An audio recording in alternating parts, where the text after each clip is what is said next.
What's up everyone, and welcome back to the channel. So today I'm down at Audi Northlake and we get to take a look at this brand new 2022 Audi SQ5. So huge shout out to them for providing this SUV for me today. Make sure you guys check out their website. All that info is down in the description. This SQ5 is finished off in a brand new color. It's called District Green Metallic, and it has a list price right over $64,000. So to start off today's review, we're gonna take a look at what powers this SQ5.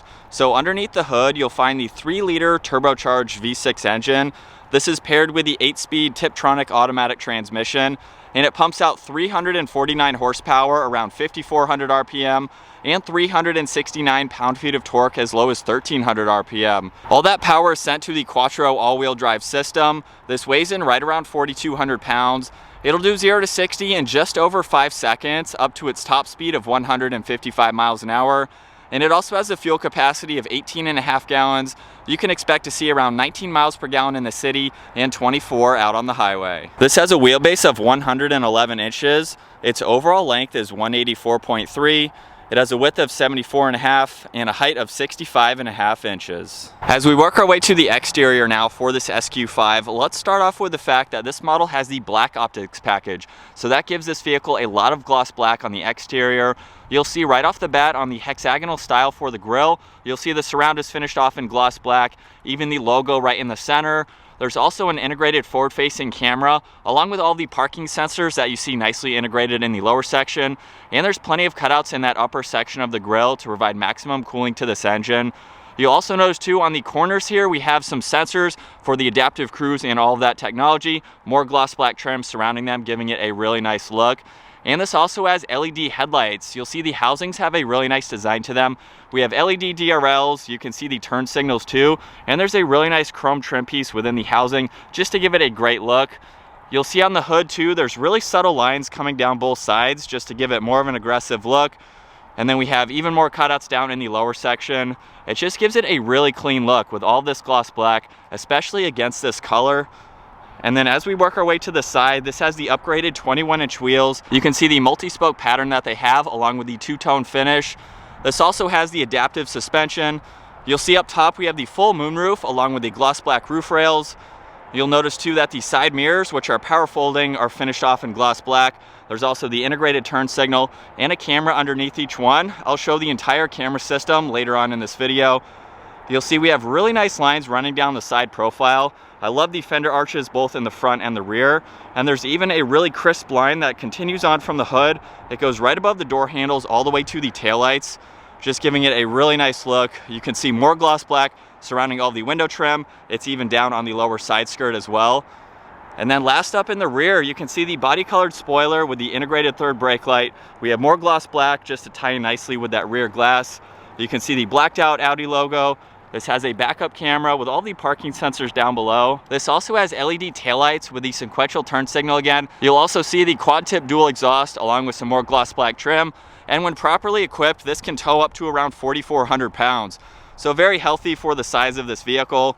So there's a look at the exterior for the SQ5. Now it's time to take a look at the interior. This is the key fob for it. We have lock, unlock. You can also open up the power liftgate. And then if I go ahead and lock the vehicle with the key in my pocket, all I need to do is place my hand on the door handle and it will automatically unlock. And now we can move on to this door panel. You'll see it's covered in very premium feeling materials. We have carbon fiber on this trim leading all the way to the brushed aluminum for the release handle. You can see lock and unlock along with the memory seating adjustments. There's black leather and even suede just above that. We have all the window controls along with the side mirror adjustments, which are also heated too. You can see a little bit of storage space down in the lower section along with the release for the power liftgate. And we have one of the 10 speakers for this audio sound system.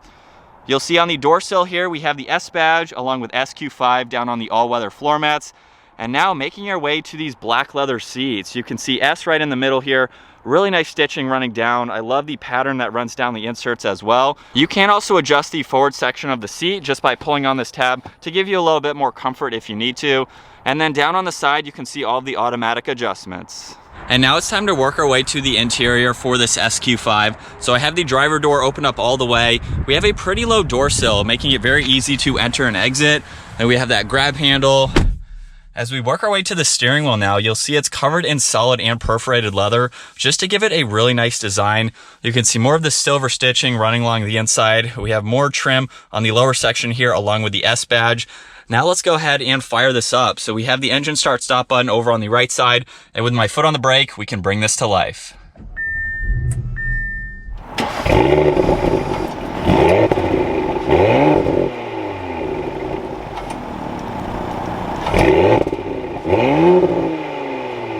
And then looking at this gauge cluster, Audi calls this the virtual cockpit. You can see over on the left side, we have fuel. The tach is right in the middle, along with miles per hour and what gear you're in. And you can see the date and time over on the right side. Now you can go through all this information using these controls over on the left side, where we have some arrows, a scrolling dial, and a view button. So you can go through a lot of information. If I just scroll down now, over on the left side, you can see consumption. You can see your short and long-term memory, which is basically your trip information. You can look at your energy consumption along with the driver assistance. And then if I hit on view, you can see that completely changed now, where we still have all that information, just in a little bit different of a view. And if I scroll through all that information, now you can see it right in the middle there. You can also go through a lot more information using the arrows to go left and right. So you can pull up your phone, your radio, and back to this screen here. And you can also do the same thing right in the middle. So if you want to pull up your music, or you have your phone and you want to see all that info, you can pull it up in a little bit larger of a view. So it's really nice to be able to do that. And then over on this right side, you'll see we have the heated steering wheel control along with tuning and volume for the radio. There's also Bluetooth and voice commands.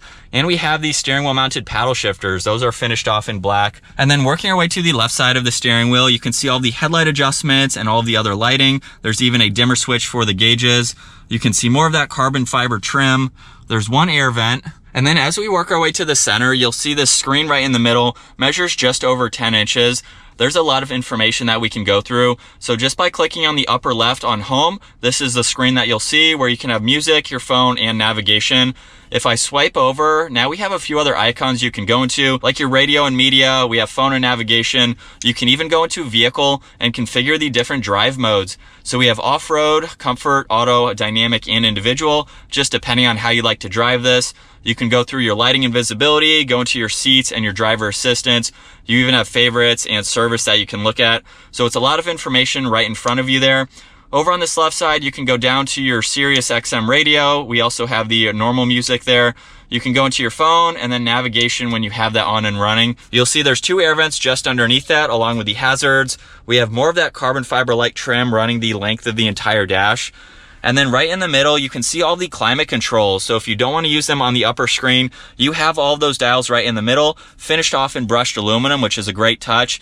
And if you just hover your finger on these, you can actually see which way you need to go. So if you want the AC off or you want it on max, you'll know right off the bat whether you have to go up or down.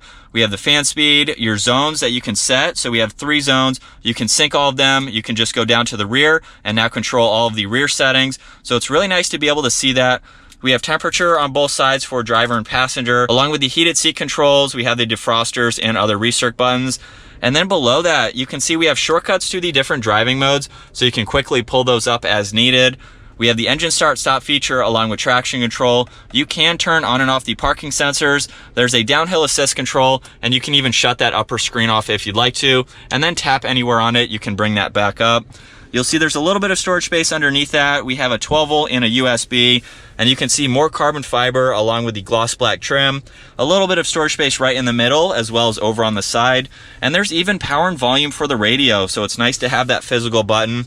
And then looking at this shifter now, the release is over on this left side. All I need to do is push this all the way forwards, and that will put us into reverse. So you can see the backup camera along with the top-down view. And we have so many different angles. You can expand this here to where now we're at the forward-facing camera. You can see a different angle for that. We also have the top-down view. You have a few different rear-facing angles. We even have adjustments where you can see the front wheels and the rear wheels by using those side cameras. So it's really nice to see that. You can also put the sensors over on the side if you'd like to. We can go all the way down into drive. If we push it over to the right, you can actually shift using this or the paddle shifters if you'd like to. And then to place it into park, we'll just click the P on the back. You'll see the electronic parking brake is just behind that. And then as we work our way to the center armrest, you'll see there's a lot of space in the back. There's also a good amount of space in the front, and you can slide this open where it reveals 2 cup holders if you need to use those. And you can also lock this armrest wherever you like to. So if you want to raise it a little bit higher, you can go all the way up to release it and put it all the way down. So it just gives you another armrest if you need to use that. And then over on this passenger side, you'll see we have a ton of space down in the glove box. There's even a small shelf up top. So you definitely have plenty of room for all of that information. We'll take one last look at these seats.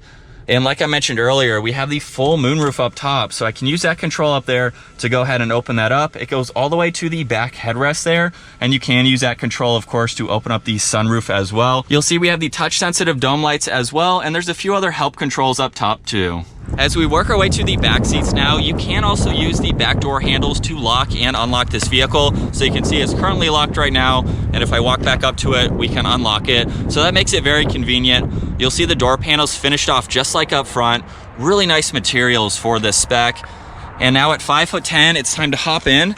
You'll see behind both front seats, we have a net here for extra storage space. We have that third zone back here where you can adjust the temperature.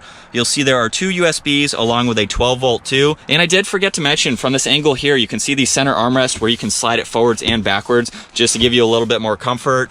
And then speaking of comfort, at 5'10", I have the front seat set up my height. You can see I have plenty of room for my feet and my legs, and even have a few inches above my head. Now these seats also recline too, so you can go back just a little bit more to give you some extra comfort. And then as we work our way to the middle, you'll see we have this armrest here where there are 2 cup holders if you need to use that. And you can also fold this middle seat down. So we have that control right here. You can fold that down where you have a 40-20-40 split. So if you have any larger items, you can place those through there as needed. And you can see from this angle here, we have some bolstering for these back seats. They are definitely very comfortable. And you can also fold the other 2 seats down. So when you have everything folded down, that gives you a lot more usable interior storage. And then last up, it's time to take a look at the rear cargo area. So I'm just gonna double tap the button on the key fob. You'll see the liftgate automatically open up. And with the back seats up, you can see there's a lot of storage space. We do have a mat right in here, as you can tell. Over on the passenger side, you can see there's a net here. We even have some ambient lighting, and you can also put a cover back here if you'd like to, so you can see those for them. And then you can also fold these seats down just by pulling on those tabs. So you can do that on both sides. And then with both of those folded down, you can see just how much more interior storage space there is. And then up underneath the floor, you can also see the spare tire. And with the power liftgate up top, we can either close and lock the vehicle, push on the one on the left, and it will automatically close. All right, so getting this 2022 Audi SQ5 out on the road now. It's been a while since I've been behind the wheel of one of these, and I absolutely love it. I'm a huge Audi fan. If you're new to the channel, I own an R8, and I just really love the brand. I've been able to drive pretty much every single Audi that there is, and I really haven't been able to find anything that I don't like about them. And that's just me being honest, just being able to drive them. I have a lot of seat time in a lot of different Audis, and I really like them. I think it's really good for the money with everything that you are getting, especially in this model here. We have a lot of packages that are added onto this, like the black optics, we have the upgraded wheels. So you really have a lot of different options where you can spec this exactly how you want it. So I think that's great to see as well. And as you've already seen, this entire interior has some very, very nice materials. I love all the leather, all the brushed aluminum. It's just a really nice place to be. So now that we have it out on the road, putting a few miles on it, it's been driving very, very smooth. It's what you would expect from an Audi. We even have the different drive modes, so just depending on how you'd like to drive this. I have it in automatic right now since we're just cruising at a normal speed. And along with how comfortable it is, it's very quiet. So with all those cars passing, I don't think the camera would be able to pick that up. I barely heard it. So it's a very well insulated vehicle. If you're going to be driving this every single day, which this would be a perfect daily driver, it's going to offer you the best of both worlds as far as being comfortable and being quiet. So you're really going to enjoy your seat time when you're getting this out on the road. And it's also very practical too. It's not the largest Audi SUV that they have to offer, but it gives you a lot of space if you don't need a vehicle that large. So we don't have the third row, but you still have plenty of space. So let's pop it into dynamic mode now. We're gonna shift over so we can use these paddles, and we're gonna go down. We get some pops in that exhaust.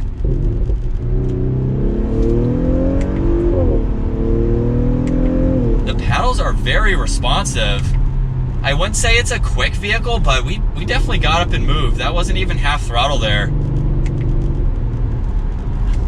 I'm really impressed with Audis too, with their paddle shifters here, just how responsive this Tiptronic transmission is.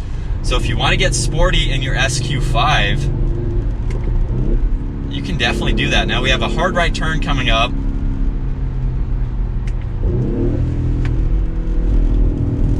Wow.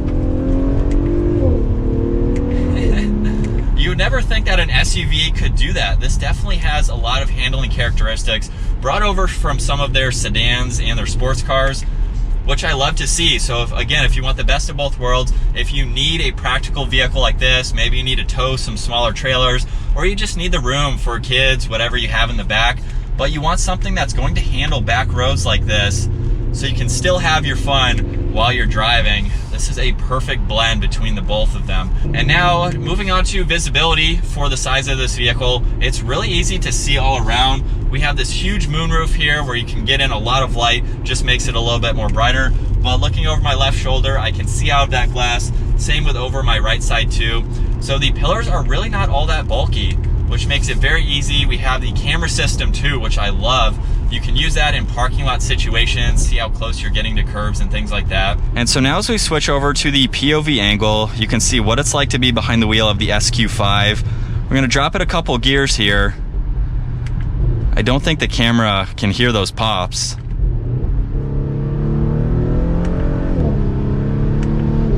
But not even half throttle.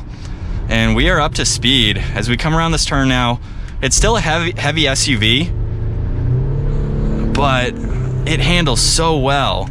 If you want the best of both worlds, you want that sports car performance, but you need the practicality of this SUV. It's definitely the best of both worlds. And I love how it's been driving so far. I still have it in dynamic mode.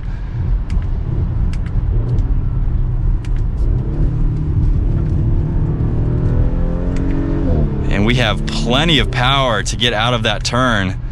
It's definitely a blast to drive. But I think that's gonna wrap it up for my walk around review and test drive, getting behind the wheel of this 2022 Audi SQ5. Once again, huge shout out to Audi Northlake for providing this SUV for me today.